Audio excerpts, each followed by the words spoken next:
Unidos. O que nós vamos descobrir agora não é um movimento político isolado. É o fim de uma era de ilusões jurídicas. O ministro brasileiro tentou cruzar a fronteira digital dos Estados Unidos, dando ordens como se estivesse em seu próprio quintal. E a consequência disso não será resolvida em Brasília. Será resolvida na Flórida, sob as leis americanas e com o peso do homem mais poderoso do planeta observando cada passo. O cerco das Américas está se desenrolando diante dos nossos olhos. Para que os Estados Unidos consolidem sua hegemonia no continente e se preparem para um conflito que já se desenha no horizonte contra a China, o mapa precisa estar limpo.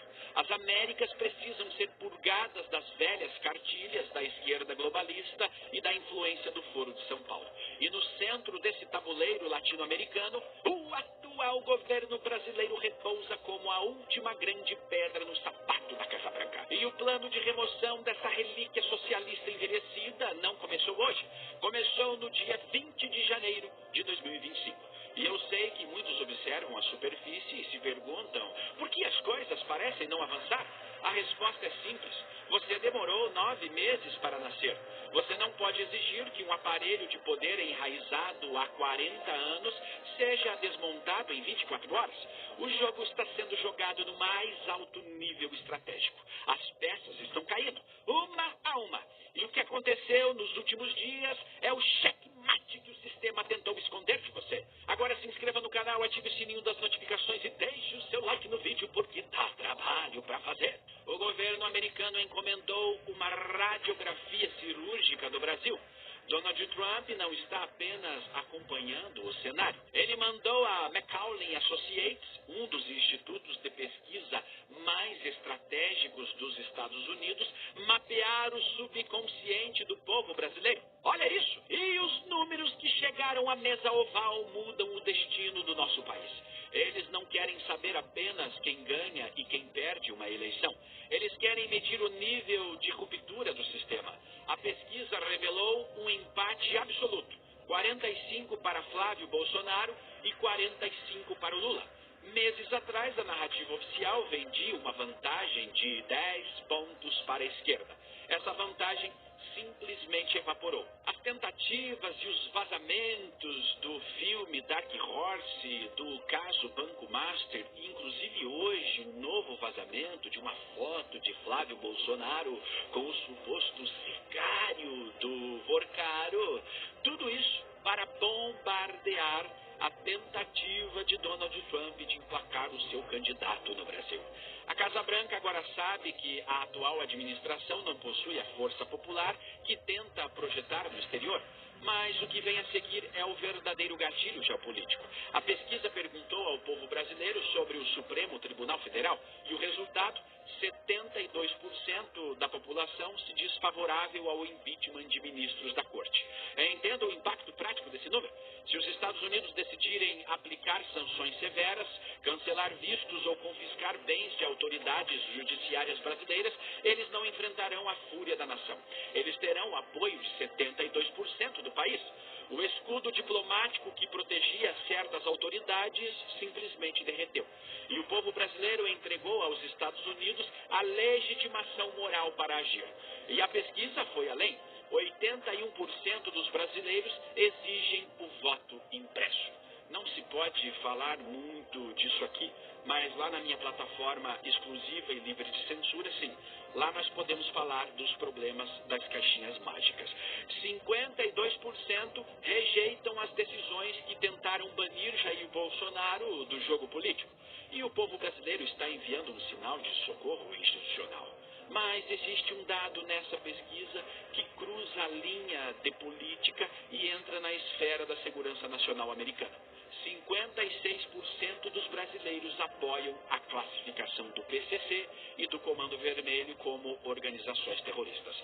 E aí eu me pergunto também, por que somente 56% da população brasileira entendeu que o Comando Comando Vermelho e o PCC não são mais apenas meninos de fuzil na mão vendendo drogas nos becos, mas que englobam inclusive o controle de 1/4 do território nacional. Seriam esses, e apenas para você pensar aí e me responder nos comentários. Essa outra parcela que não concorda em classificá-los como terroristas, por acaso são os beneficiários de alguma bolsa? Ou seriam aqueles que vivem presos em áreas controladas pelo crime organizado? Sinceramente, eu gostaria de ter a tua opinião, porque isso não é um detalhe. É a peça-chave. Quando um grupo passa de organização criminosa para grupo terrorista, aos olhos de Washington, a lei muda completamente. O aparato de inteligência americano, o Departamento do Tesouro e o Pentágono ganham autoridade extraterritorial para asfixiar cada centavo, cada rota e cada aliado dessas facções, estejam elas aonde estiverem. A logística do crime no Brasil pode ser implodida por um decreto assinado em Washington, secando a fonte de financiamento que muitas vezes se infiltra nas engrenagens do poder local, inclusive no financiamento de campanha política. Mas por que o governo americano está levantando esses dados exatamente agora? E uma das respostas está lá, num tribunal na Flórida. E é aqui que entramos na metáfora que define essa crise. Nós estamos vendo o síndico de um prédio tentando multar o dono da cidade. A plataforma Rumble e a Trump Media protocolaram a resposta definitiva contra a tentativa do Estado brasileiro de extinguir a ação que corre nos Estados Unidos contra Alexandre de Moraes.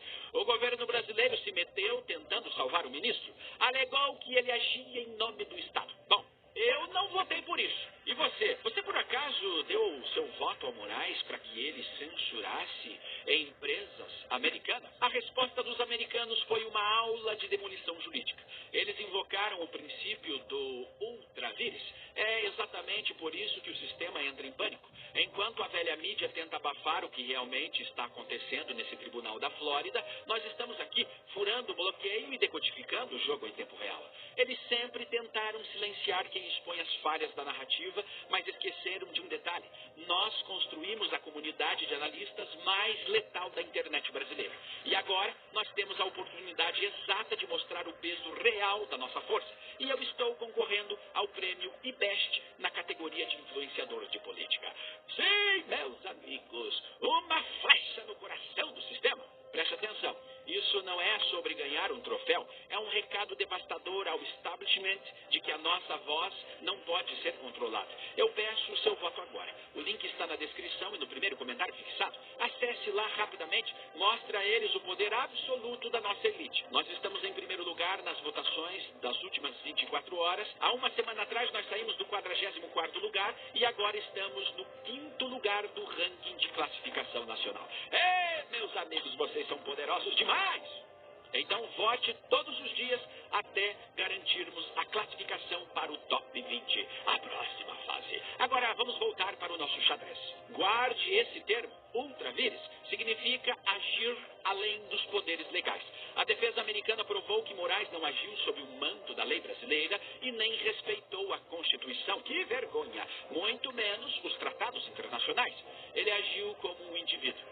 E o indivíduo que comete atos ilegais em solo estrangeiro não pode usar a bandeira do seu país como esconderijo. Não, meus amigos, nós não temos essa autorização. Se as decisões de censura fossem legais no Brasil, o Estado seria responsável. Mas elas não são. Elas violam a própria Constituição brasileira. E pior, elas invadem a jurisdição dos Estados Unidos. Moraes tentou obrigar empresas americanas em solo americano a censurarem cidadãos. Quero que você visualize essa cena. Tente materializar isso na sua mente para entender a gravidade. Imagine os servidores de uma gigantesca empresa de tecnologia na Flórida, processando terabytes de dados globais por segundo. E de repente chega um e-mail. Não é um ofício diplomático, não é um documento validado pelo Departamento de Justiça dos Estados Unidos. É um e-mail direto na caixa de propagandas, com uma ordem de censura enviada enviado no gabinete de um juiz brasileiro a mais de 6.000 quilômetros de distância, exigindo que leis americanas sejam ignoradas. É a materialização de uma arrogância que ultrapassou fronteiras. E aqui está a virada brutal dessa história. A prova máxima usada contra Moraes nos Estados Unidos foi fornecida pelo próprio governo atual. Semanas antes desse e-mail chegar à Flórida, o então ministro da Justiça, Flávio Dino, havia garantido ao Departamento de Justiça dos Estados Unidos que todas as comunicações e pedidos jurídicos seguiriam estritamente os canais diplomáticos adequados. O Estado brasileiro firmou um compromisso de respeitar a soberania americana. E o que foi que aconteceu depois? Moraes ignorou o acordo do próprio ministro da Justiça e enviou a ordem diretamente. Ao fazer isso, ele provou o argumento da acusação. Ele não estava agindo pelo Estado brasileiro, ele estava agindo por conta própria. O sistema que ele tentou proteger acabou de entregar a prova documental que ele agiu fora da lei. O próprio Ministério da Justiça pavimentou o caminho para que ele responda como pessoa física na Flórida. CPF e não CNPJ. As consequências disso são continentais. O precedente está criado. Se a Corte da Flórida condenar o ministro brasileiro a pagar indenizações milionárias do próprio bolso por invadir a soberania americana, o castelo de cartas desmorona. Outros exilados, jornalistas e cidadãos perseguidos usarão exatamente a mesma jurisprudência. A justiça da Itália, da Espanha, da Argentina já observam esse movimento. E quando juntamos as duas pontes, o cenário final se revela. De um lado, o Tribunal da Flórida isolando a figura jurídica de um ministro, arrancando sua proteção estatal. Do outro lado, o homem que comanda os Estados Unidos segurando uma pesquisa que diz que 72% dos brasileiros apoiam a queda desse mesmo ministro. Donald Trump tem o motivo legal e o apoio moral do povo brasileiro. O terreno está preparado para retaliações pesadas. O tarifaço, as sanções e os bloqueios que foram desenhados milimetricamente não serão contra o Brasil e os brasileiros. Serão contra um sistema específico que o próprio povo brasileiro rejeita. O próximo passo não será dado no plenário de Brasília, será dado em solo americano. E a pergunta que fica no ar não é mais se o sistema vai ceder, mas quando a corda vai arrebentar de vez. E para que possamos medir o nível de entendimento da nossa comunidade de elite sobre o que está acontecendo nas cortes americanas, eu quero que você vá aos comentários agora e digite estas duas palavras-chave. Elas são o nosso veredito sobre essa crise. Checkmate ultra vires. Sim, checkmate ultra vires. Digite isso, deixe registrado que nós já entendemos o jogo antes da grande mídia tentar explicar. A verdade nua e crua é que, assim como no xadrez geopolítico, o mercado mudou suas regras de poder em tempo real. E quem não entende como informação e as narrativas circulam é engolido. Hoje a moeda mais valiosa não é o dólar, é a atenção. E para você, empresário ou profissional, a maior dor é ser o melhor no que faz e não ser visto.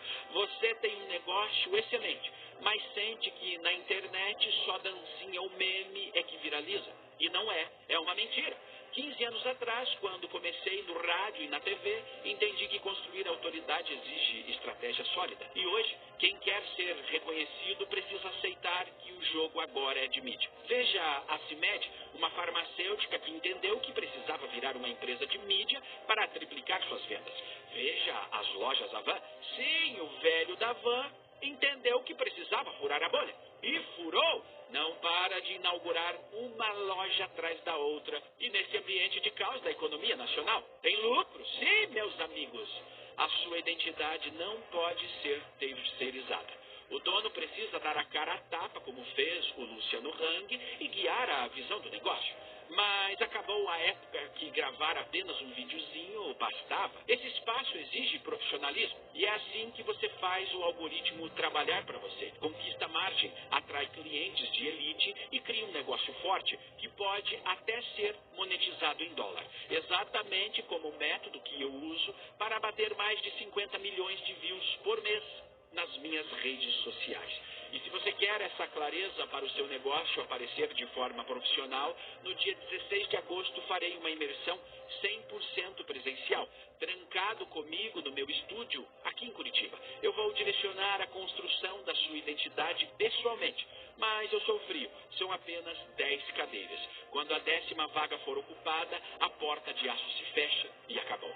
QR Code na tela, o link seguro na descrição e no primeiro comentário fixado. Garanta sua vaga agora e blinde a sua comunicação. E se você quer parar de perder seu tempo procurando o que assistir, meus amigos, fugindo dessas narrativas rasas, acesse agora o nosso canal com dicas exclusivas de séries e filmes. São indicações certeiras, direto ao ponto, sem mimimi e totalmente livre dessa cultura woke que tenta manipular você e a sua família dentro dos filmes e dos seriados. Link na descrição, no comentário fixado e no card que aparece na sua tela. Agora se inscreva no canal, ative o sininho das notificações e deixe o seu like no vídeo porque dá trabalho pra fazer. Blinde a sua mente. Eu sou Shimon Oliveira e te espero no próximo vídeo.